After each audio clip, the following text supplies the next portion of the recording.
నమస్తే అండి, నేను మీ బోనుశ్రీను. మీరు చూస్తున్నారు కదా వరిసేను కోసే మిషన్ అనమాట అండి. ఈ రోజునే మా మిల్లు పక్కనే మిషన్ వరిసేను కోస్తుందనమాట అండి. అబ్బాయి ఇందులో ఈ చిత్రం ఏముందిలే అన్న మీరు అనొచ్చు. అయితే ఏముందంటే అండి, మన రీసెంట్గా తుఫాన్కి వరిసేలు పడిపోయినాయి కదండి.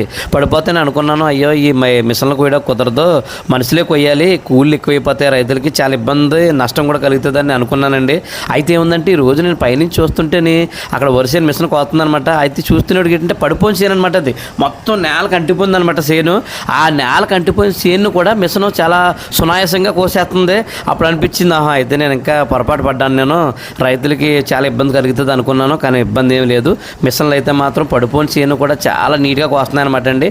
నాకులాగా చాలామంది అనుకుంటారు కదా, చేలు పడిపోతే మిషన్లు కొయ్యలేవు, మనుషులు కొయ్యాలని. కానీ మిషన్లు కూడా పడిపోయిన చేన్ని చాలా సునాయాసంగా కోస్తున్నాయి అనమాట అండి. ఇందులో రైతులు ఇబ్బంది పడేది ఏం లేదు. అంటే టెక్నాలజీ మారినట్టుంది. మిషన్లు అయితే చాలా బాగా కోస్తున్నాయి అనమాట అండి. ఈ వీడియో ఇంతేనమాట అండి. చాలామంది అనుకుంటారు కదా, పడిపోయిన చేను మిషన్లు కొయ్యలేవు కదని. పడిపోయిన చేను కూడా మిషన్లు చాలా అందంగా నీట్గా కోస్తున్నాయి అనమాట అండి. ఈ వీడియో ఇంతేనమాట అండి. వీడియో మీ పెన్షన్ షేర్ చేయండి, అలా వీడియో లైక్ చేయండి.